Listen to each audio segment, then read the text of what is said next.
Hey Shanna, how are you? I am good. It's so good to Um, be back here with you.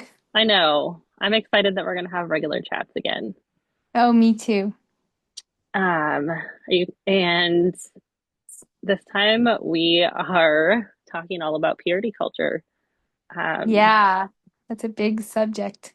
it's a big topic, and I hope people don't get tired of us talking about purity culture for the next several weeks. Well, we're Um, awesome, so they'll just love us. so, for those of you listening, we have taken on a big project. We're going to break it into parts and split up weeks and just kind of bite off little chunks of this information at a time because it's a lot. Um, but we think it's important.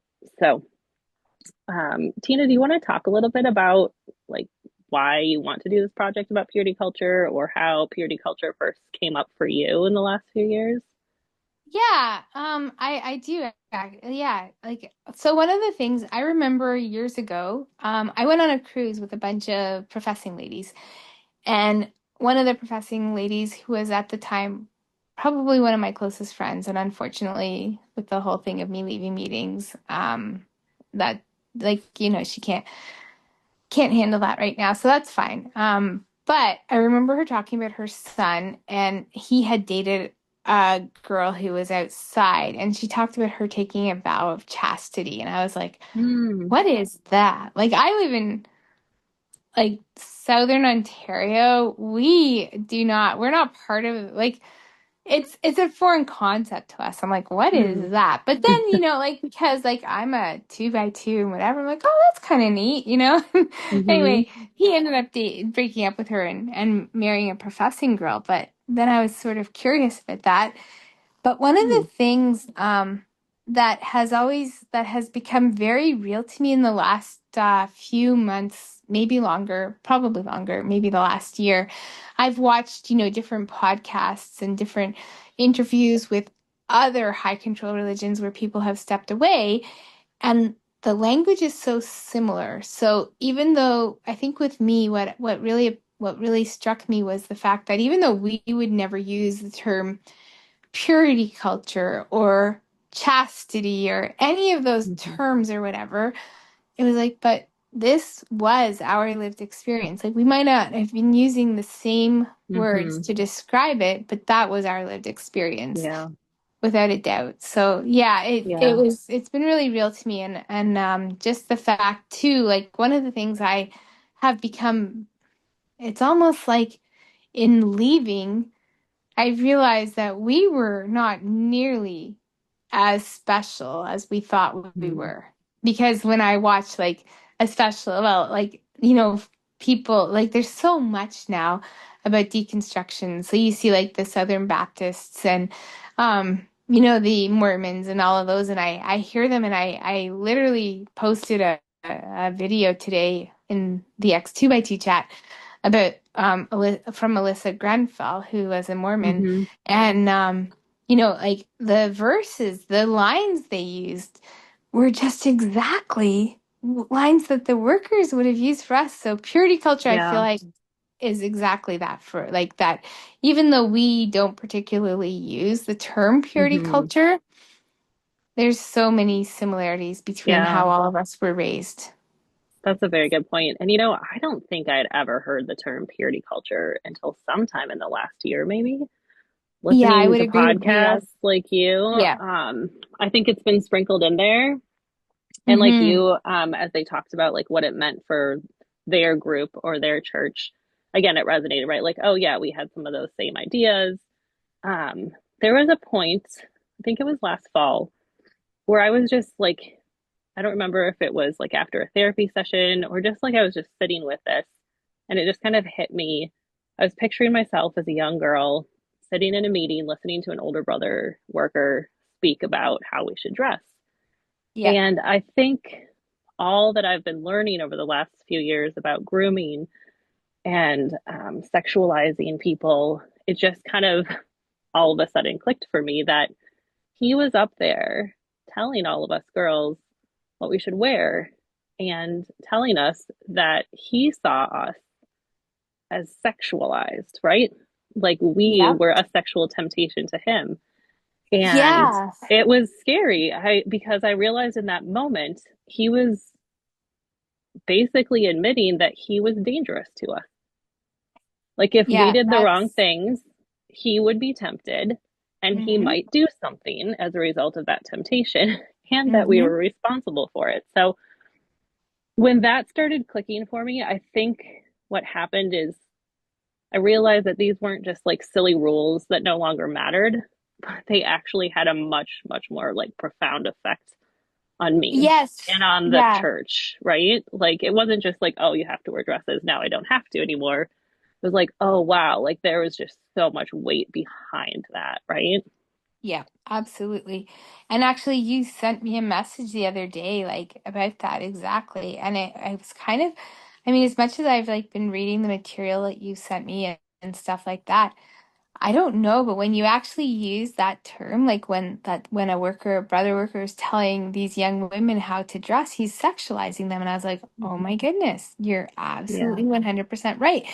And I remembered an experience. I think I'd only been married a couple of years, and there's this couple that I was super close to before, and they're very, very in.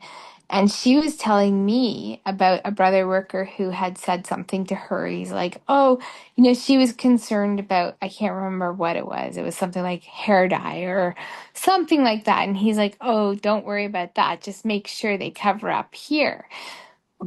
Like Mm-hmm. that was his thing. So, and then I think maybe it was yesterday or today I saw a reel or something on Instagram where they said, if your pastor, so I automatically substitute worker, tells you to make sure you cover up here or to make sure your skirts are a certain length, you know what that pastor's struggles are with.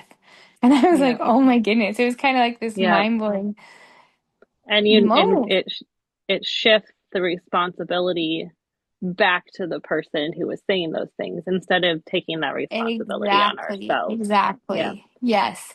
And that's Yeah. such a huge part of it. And I know you cover this so well in all your research and everything, but it's such a huge part of it that like we were told that, you make sure you cover up, make sure you do this, make sure you do that. You don't want to tempt someone. And it's like, it's not, it's like to now to be able to say, it's not my Not my responsibility. Like it's responsibility. Exactly. and that's a huge part of us taking back our own um power and our It own is. autonomy. Like, Yep. like I'm sorry if you have a problem with this, but this is my body. Yep. So, That's a very good point. yeah. And when we look at what purity culture is, I mean, the really basic definition, Laura Anderson uses this, is just any messaging related to, abstinence before marriage. However, like you and I Mhm. have been talking about, it's so much bigger than that, right? And this is what Yeah. this purity culture of the 80s and 90s really grew into. It was like all of these rules, not only around like don't have sex before you're married, but what you should wear, how your hair should be, Yeah. um, can you paint your nails? Like so many things, right? Yeah. Like if you're a woman, what are the appropriate jobs for you? What should you do in your Yes. home? Right? Like Yep. how Yep. sexuality, like And what is I your also sexuality? exactly. And I Right? just want to jump in here and say like it doesn't mean that we're encouraging like that everyone should be able to go out and have sex before they're married. Like that's a personal decision. And that I feel like is the key right there. It's a personal decision. It's not something that should be decided by the workers or by your parents or like it's your own decision. It's not even a decision with you and your future partner. Like it's your Right. decision about what Right. feels right for you. Like and I feel like, like with sometimes with like International Women's Month we see that like strong women may we raise them, may we be them. I can't Mm-hmm. remember. And all three of those points, there was 3 points, but I can't remember them right now. Yeah.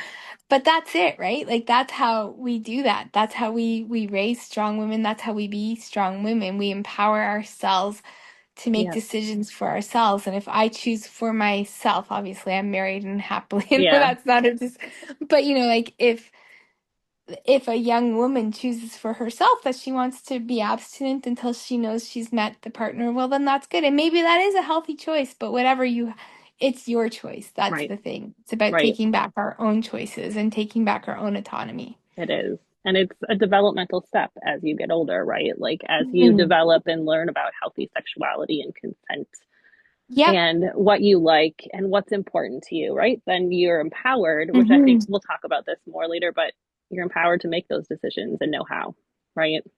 Yeah, Yeah. exactly. Exactly. Um, And it's just incredible how so many of these rules have led to so many other things, like like not cutting your hair and not wearing makeup, not wearing jewelry. And I don't have any makeup on tonight, but usually, that I always have my makeup on. And, and I had lots of fun getting my nails done last night and yeah, all of those things. And it's like, there's nothing wrong with that. Not right. one single thing wrong with that. And So, I think yeah. the way it was presented to us and others in purity culture and many other churches is that this is what we need to do to be more godly, right? Mhm. But when you look at the results of these rules, it's really more about control, Oh, yeah. right? And about Yeah. power over because who is Hmm. making the rules and who are the main people that need to follow the rules? It's the women, right? Yeah. Yep, exactly. And so it's um, like in one of the books I read, and I mentioned this in the article, it's turned from maybe a, a good intention of wanting to promote holiness into something that's really about power and control, right? Yes. Yeah. Um, and And so it's to be perfectly honest, I have to truly wonder. Sorry. Um, he's back. My dog, I apologize. okay. And then he'll just whine at the door if I don't let him in. I have to truly wonder how many good intentions there have been. Like I do truly feel that there's been a lot of it. It's been about power and control towards women, especially since the beginning. It goes way Not back, only for Tina. our church, like for Yeah, all of these churches. Like, it and does. I love to think sometimes too about Jesus' ministry. So if we look at the Bible, and I personally feel like there's so many examples of where Jesus did Hmm. empower women and stood up for Yeah. women and had rules for women. And yet, if we also consider the fact that the translation of the Bible has largely been done by religious men, so Hmm. it's subject to patriarchal society, Yep. right? And so you wonder, like, wow, does that mean like that Jesus was even more empowering to women? I Right? think Like, I mean, because I think right, it may then have, what we like, read it's what we're about. seeing in Yeah, so many cases, it's watered down. right. So if that's the case, then, so I don't know. That's something that kind of encourages me as far Hmm. as, Like he might have been more radical than we even read about. yeah, Yeah. exactly. Yes. Yeah. Yeah, no, I agree with you, Tina. And in my research, like looking back at the history, I mean, this goes way back. One of the key things that I think is so interesting about this is it really stems from this idea that our mind or our spirit is separate from our body, right? And like making Right. the body evil and Mm-hmm. elevating the spirit or the mind to like a higher level, which goes all the way back to before Jesus' time with Yeah. Plato and Aristotle. And then Yes. what I learned is Augustine, our man in the church way back in the fourth century, he latched onto that and he was in a position of power and he really believed that sexuality in any form was a sin and that the results of that stayed with the church for centuries, all the way till now, Yes. right? Yes. And And and the it was, church includes us. Like that's the thing. We're not we weren't so unique, and we're not. Like when you look at the language of the other religions use when people are leaving and they share their stories, we are not unique. Like the no, fact that the exit stories are so similar from Mormon to Jehovah's Witness to Baptist to Pentecostal, whatever the case might be.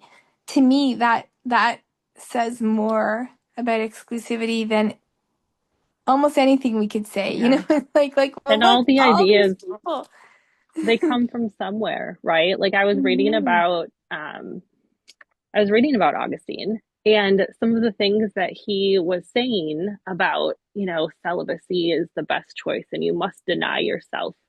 And, if you slip up, then you're sinning against God and you're being disobedient. I mean, his words could have come right out of a worker's mouth easily, right? This Yeah, is going back to yeah. the fourth century. That's So interesting these because I ideas are actually, not new. yeah, and I watched a video from the Bible for Normal People today where they talked about Augustine and he was like they were doing just a funny video like whether Bible who's right, Bible scholars or how Bible scholars fare against ChatGPT. And one of the questions was who would be the father of of the modern day church? And Hmm. and ChatGPT and the five scholars said Augustine. Yeah, But the it was very scholars, of course, interesting, went on to expand on that to say, and now we're here trying to undo all the damage that he did. right? Yeah, I mean, that split of the spirit and the natural body has been so damaging, and we're seeing It it show up has. Like everywhere. how can you Yeah. split it? Like I don't know. It would be like I don't even know how to explain it, how you'd explain it. Like it would be almost like trying to drive a car with the gas tank, the line into the motor being cut or something, like Yeah, I because mean, it's like it's we're these so complex entwined. It's webs. Yeah, we're not just hmm like two different things. We're complex beings, and all of yeah, our complexity, like our nervous and system, is affected by other people's nervous system, and that our nervous system affects our physical health and our disease process, right? Like it's right, and it's all actually when connected. you think about how wonderfully connected it is, it's beautiful. It's Like why do we want beautiful. to deny that? Yeah. And like when I like lately, just actually in the last little bit, one of the things that has been comforting to me is to think of God as like the divine and like the thing that connects us. And I know I've Mm-hmm. talked of it, but the term the divine really kind of stayed with me when I read it the other day and almost like a connection, like it's like we're miles apart. We've only Mm-hmm. met each other in person once, and thankfully we Yeah. did. But like it's that like it connects me to you. It connects me to my neighbor. It connects yeah, it's that connection. It's like this web that pulls us all together Yeah. and it's beautiful. I mean, like even like my neighbor when she's over here tonight with her dog, and she's saying like, um, yeah, this one dog that she had was very reactive to other dogs, and she's like, but then I realized like I would be walking and people would be coming towards me with another dog, and I would tense up, so my Mm-hmm. dog would respond to the tension Yep. in me. Like so, it even Yep. expands to how animals It relate does. to us and everything. Like it's It so, does. and it's just like when people say like God's even bigger than they thought. Mm-hmm. Yeah, I kind of like, yeah, yeah, and Mm-hmm. probably even bigger than that. And even bigger than that. Exactly. Exactly. I love that, Tina. That's so beautiful. I think that is a great place to wrap up tonight. All right. Well, it's been wonderful talking to you, Shannon. I've really enjoyed working with you this first week, and I'm looking forward to doing this series with you. Yeah, me too. We'll chat again next week.